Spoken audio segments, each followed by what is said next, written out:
हनुमान जी और एक गाय की कहानी। एक बार की बात है जब हनुमान जी हिमालय क्षेत्र में तपस्या कर रहे थे।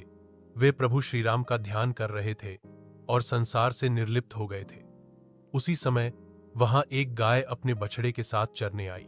वो गाय बहुत बूढ़ी और दुर्बल थी, लेकिन अपने बछड़े को दूध पिलाने के लिए रोज कठिन पहाड़ियों पर चढ़कर घास चरने आती थी। एक दिन वो गाय अचानक गहरे गड्ढे में गिर गई और बहुत जोर जोर से रंभाने लगी। उसका बछड़ा पास में खड़ा रो रहा था। हनुमान जी ध्यान में लीन थे, लेकिन जब उन्होंने गाय की करुण पुकार सुनी तो उन्होंने तुरंत अपने ध्यान को त्याग दिया और दौड़कर उस स्थान पर पहुंचे। उन्होंने देखा कि गाय गड्ढे में फंसी हुई है और बाहर निकलने में असमर्थ है। हनुमान जी ने तुरंत एक पेड़ की बड़ी डाली तोड़ी, उसे गड्ढे में डाल दिया और अपनी पूंछ से उसे सहारा देकर बाहर निकाल दिया।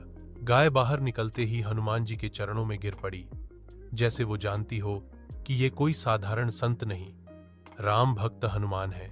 हनुमान जी ने गाय के सिर पर हाथ फेरा और कहा, तुम तो माता समान हो, तुम्हारी सेवा करना भी मेरे प्रभु की सेवा के बराबर है। उस दिन से हनुमान जी हर सुबह उस गाय और बछड़े को घास लाकर खिलाने लगे। कई ऋषि मुनि जो वहां तपस्या कर रहे थे, उन्होंने यह देखा और कहा, हनुमान तुम स्वयं महान योगी हो, फिर भी एक साधारण गाय की सेवा करते हो।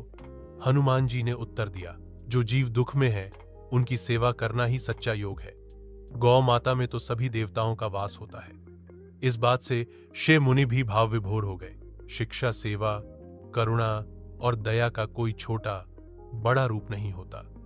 जो भगवान से प्रेम करता है वो उनके हर जीव में भगवान का अंश देखता है।